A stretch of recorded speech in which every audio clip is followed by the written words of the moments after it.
ang lahat ay magsabi ng Amen, Amen, Amen, Amen, Amen. Sa ngalan ng Ama, ng Anak, ng Diyos, Espiritu Santo, Amen and Amen. At tayo po mga kapatid ay magsiupo. Tayo po ay makinig po tayo ngayon sa ating simpleng katekismo. Ayan, mga kapatid. Our topic, brothers and sisters, tonight is about the Corpus Christi. Kaibalo ka mo sa Corpus Christi? Alam niyo ang Corpus Christi? Ang katawan, ang dugo ng ating Panginoong Jesucristo. Amen? Because, brothers and sisters, kaya po yan ang topic natin. This coming Sunday, we celebrate the solemnity of the holy body and blood of Jesus Christ. Amen po? Na ipagdiriwang po natin. Na ipapakita ko po sa inyo ang kahalagahan na mga kapatid ng Corpus Christi. Nakikinig na po kayo? Tuloy-tuloy na tayo, ha? Opo. Na mga kapatid, napapakita ko po sa inyo kung gaano ito kahalaga at kung ano yung mga sekreto. Now, the secret behind, brothers and sisters, in the message of the Holy Eucharist or Corpus Christi. Kasi until now, marami pa rin pong kumakalaban sa ating Eucharistia. Amen? Meron pa rin pong mga nagtuturo, mga kapatid, na ito ay hindi tunay na katawan, hindi tunay na dugo ng ating Panginoon. At nakakalungkot na sabihin din sa inyo, sometimes, brothers and sisters, sa ating mga Katoliko at membro sa gawain ni Yahweh El Shaddai, marami rin sa atin ang hindi lubusang nagpapahalaga. Hello? Kaya ngayong gabi, paminaw ha. Sabi mo sa katabi mo, kapatid, makinig ka. Nasagot niyan? Amen? Palakpakan natin ang ating Panginoon. Ayan, mga kapatid ko kay Kristo. Saglit lang naman ito kasi 8:30 kailangan matapos na natin. Bagamat isang kurso po ito na pinag-aralan po namin sa Divine, mga kapatid, in the subject na sacraments, mga kapatid, and sacraments, isa dito mga kapatid ay ang Corpus Christi, ang Eucharistia, ang tunay na katawan at tunay na dugo ng ating Panginoon. Amen po? Una mga kapatid ko kay Kristo, ang Eucharistia o banal na misa, ang kabuuhan mga kapatid na ito, tinatawag noon ng panahon sa bayang Israel ay hapunang Pampaskwa. Sabihin nyo nga po, hapunang Pampaskwa. Ginaganap po nila yan mga kapatid tuwing magdiriwang o ipagdiriwang ang Paschal Feast, ang kapistahan ng kanilang pag-alaala sa kanilang pagliligtas sa panahon ni Moises sa lumang tipan. Nagpapatay sila ng kordero, mga kapatid ko kay Kristo, nagpapatay sila ng mga toro, ng mga tupa, upang ang dugo nito, mga kapatid, ay iwiwisik sa kanila, brothers and sisters, bilang kapatawaran ng kanilang mga kasalanan. At yung laman nito, kanilang sinusugba. Tama? Ginagawang inasal, iniihaw, mga kapatid, at yun ang gagawin nilang hapunan. Kasabay ang pagkain na tinapay na walang libadura o yeast. Tama ba yan? Mga kapatid. Yung po yung etymology niya, yung pinakaugat na mga kapatid ko kay Kristo. Pero itong banal na hapunan na inihanda ng Panginoon, dito sa gospel po natin, mga kapatid, ito ay itinatag ng Diyos. Hello? Yung una ay unang pakikipagtipan ng Diyos. Pero ito mga kapatid, yung sinabi rito, saan ko kayo ipaghahanda ng hapunang Pampaskwa? Mga kapatid ko kay Kristo, itong Eucharist dito, brothers and sisters, the celebration, mismong si Jesus na ang nagtatag. Amen po? At kung papasinin po ninyo, wala pong korderong pinatay. Tama? Anong meron doon? Tinapay lang at alak. Bakit, mga kapatid? Sapagkat itatatag na ng Panginoon ang kanyang pakikipagtipan sa buong sangkatauhan na iniwan niya sa mga unang alagad. na siya ngayon tinatawag nating simbahan. Amen?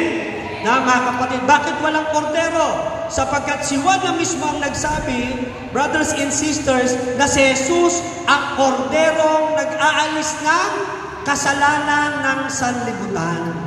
Nanawaan niyo po? Kaya tinapay lang ang naruroon. Mga kapatid, Eucharist, brothers and sisters, meaning established by Jesus Christ. Siya mismo ang nagtatag ng banal na misa. Amen po? Upang ang mga lingkod, ang mga anak ng Diyos, ay magsama-sama at magdiwang magpuri sa ating buhay at makapangyarihang Yahweh El Shaddai. Amen? Mga kapatid ko kay Kristo. Ngayon, anong mga sikreto nasa loob nito? Mga kapatid, tatlo lamang. Tatlong sikreto ang i-share ko po sa inyo na alam ko naman familiar na kayo sa mga words. Familiar na kayo sa mga salita. Kaya lang hindi nabibigyan ng diin. Tama? Kumbaga sa message o sa pagkain, hindi masyadong nasa-substance. Nakakatasan. Diba? Unang sikreto mga kapatid, ang Eucharist, ang katawan at dugo ng Panginoon, no, the Holy Eucharist, brothers and sisters, na mga kapatid ko kay Kristo, ito ang pinakamataas na pasasalamat at pagsamba, papuri at paglilingkod sa ating Yahweh El Shaddai. Amen? The highest form of worship, service, prayer, and thanksgiving. Amen po? Iiwanan ko muna sa inyo yan. Pangalawa, mga kapatid ko kay Kristo, the Corpus Christi o the Holy Eucharist, brothers and sisters, it is a source of life and faith of the believer. Sabihin nyo, source. Pinagmumulan ng buhay at pananampalataya ng mga mananampalataya. Amen po? No? Iiwan ko po sa inyo yung pangalawa. Kung pasinin nyo, dala-dalawa yun. No? Pangatlo, mga kapatid na nasa likod nito, ay Eucharist o the Corpus Christi. It is a new and everlasting covenant. Tama po? Narinig niyo? Ano yan? New and everlasting covenant. Amen po? Bago at walang hanggang tipan ng Diyos sa atin. Palakpakan natin ang ating Panginoon. Ulitin ko po para madali niyo pong maunawaan. Kasi bakit? Mahalaga po ito sa ating mga mananampalataya ngayon. Ang mga anak natin patalino ng patalino sa AI technology system. Alam niyo yung AIS? Alam niyo yung AIS? Mga choir? AIS, alam niyo na? Artificial Intelligence System ang panahon ngayon. Ang mga bata at kabataan, patalino na ng patalino. Sino ang nagtatanong ng mga magulang? Nagtatanong sa kanilang mga anak patungkol sa mga cellphone nila. Tayo yun eh. Tama? Ang tawag ko dyan, AI system. Ang mga bata ngayon, patalino ng patalino. Pero, bagamat sila'y tumatalino, nawawala naman sila sa align patungkol sa Diyos. Kaya maraming mga kabataan ngayon, palayo ng palayo sa Diyos.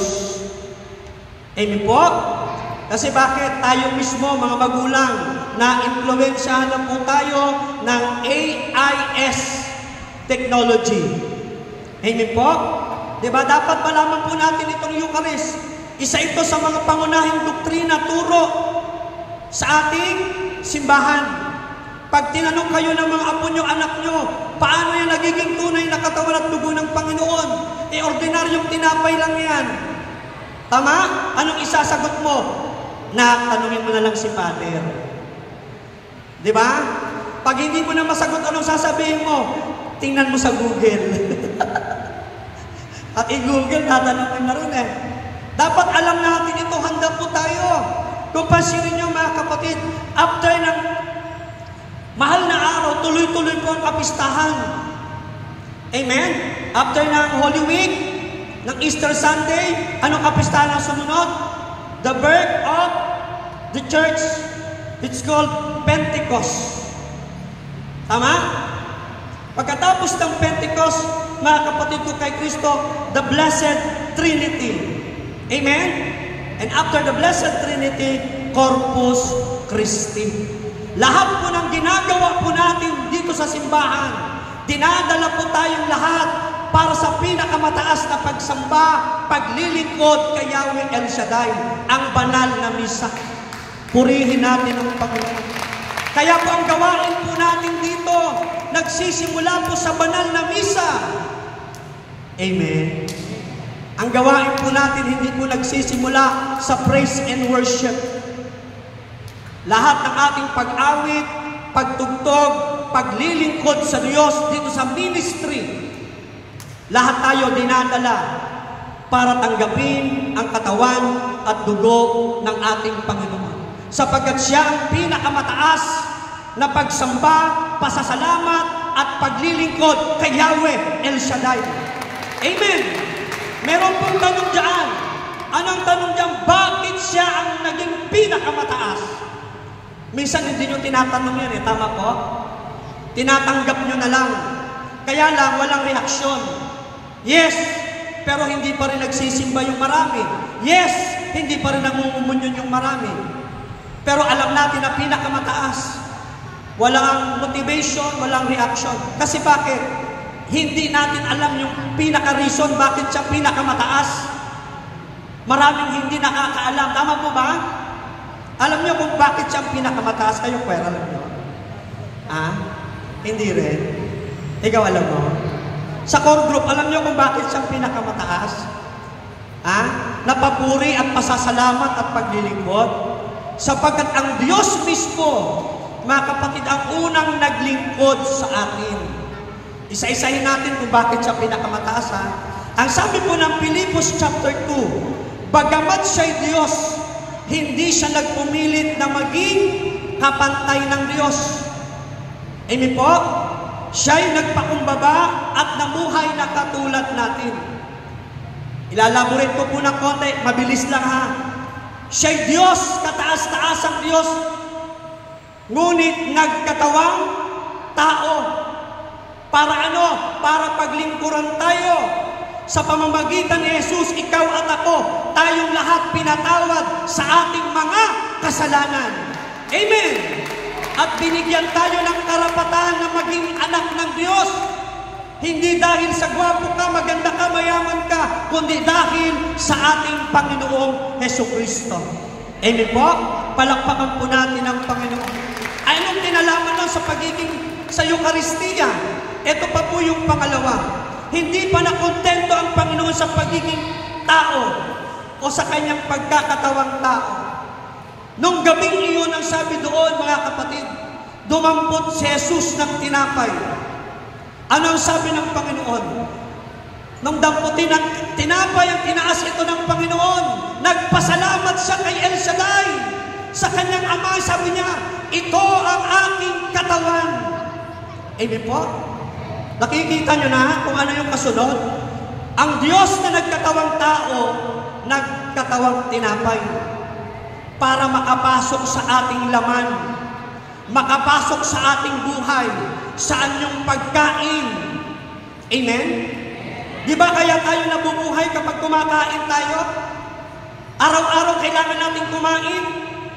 Tama po ba? Ang Panginoon, brothers and sisters, ang sabi niya sa John chapter 6 verse 35, siya ang pagkain nagbibigay buhay. Amen? Siya ang pagkain nagbibigay buhay. Ginawa ito ng Panginoon at talagang kamangha-mangha.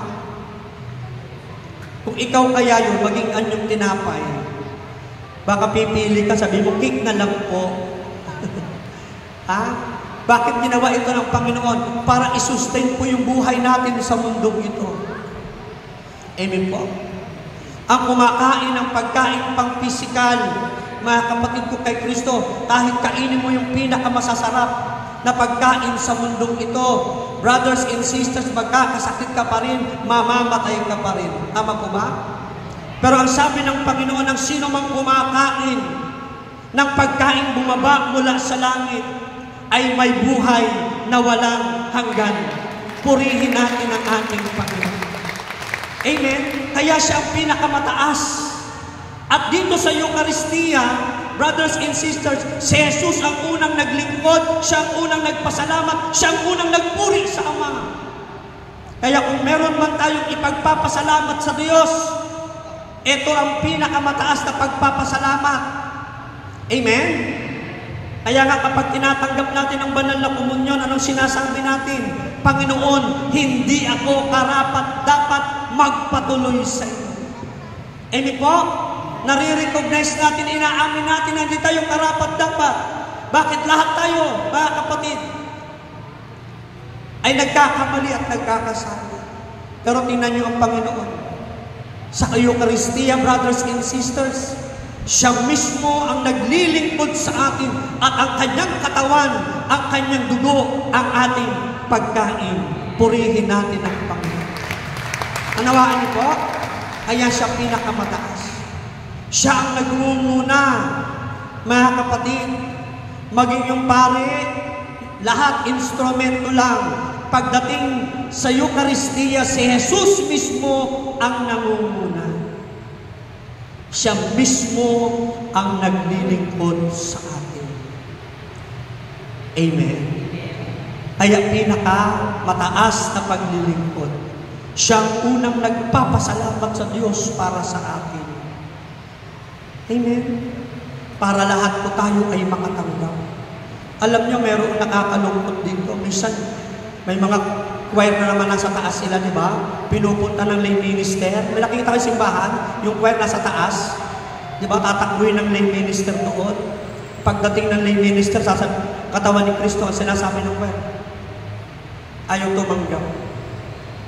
Di ba? Tayo rin mga kapatid ko kay Kristo, madalas, natapos mo naman yung misa, nakapagsimula, nakapagtapos. Madalas ayaw nating tanggap.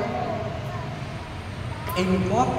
Kung meron mang mga kasalanang lihim na nagiging dahilan ng di mo pagtanggap, kapatid ko kay Kristo, mangumpisal po tayo. Ang simbahan ay may sakramento ng pangungumpisan. Patatawarin po tayo ng Diyos kahit gaano kalaki ang ating mga kasalanan. Purihin po natin ang Panginoon. Ibinibigay po ito sa atin. Ang kanyang katawan, ang kanyang dugo, ibinibigay sa atin. Para sa buhay natin, mga kapatid, gabayan tayo. Amen? At lagi tayong magpasalamat sa ating dakilang Yahweh El Shaddai. Purihin po natin ang Panginoon. Kaya nga lagi kong sinasabi sa mga choir, sa mga workers, ang gawain po ninyo ay bago magsimula ang misa, dapat nandito na ang lahat ng mga nag-commit kay El Shaddai. Dapat tayo ang nagpupuri sa Diyos. Amen. E sinasabi natin tayo ang mga Katolikong bukas. Tama po ba?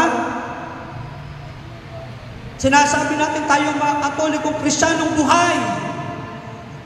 Pero minsan, pag banal na misa, wala tayo. Sinisikap nating mali. Mamaya na yan. Misa pa naman yan eh.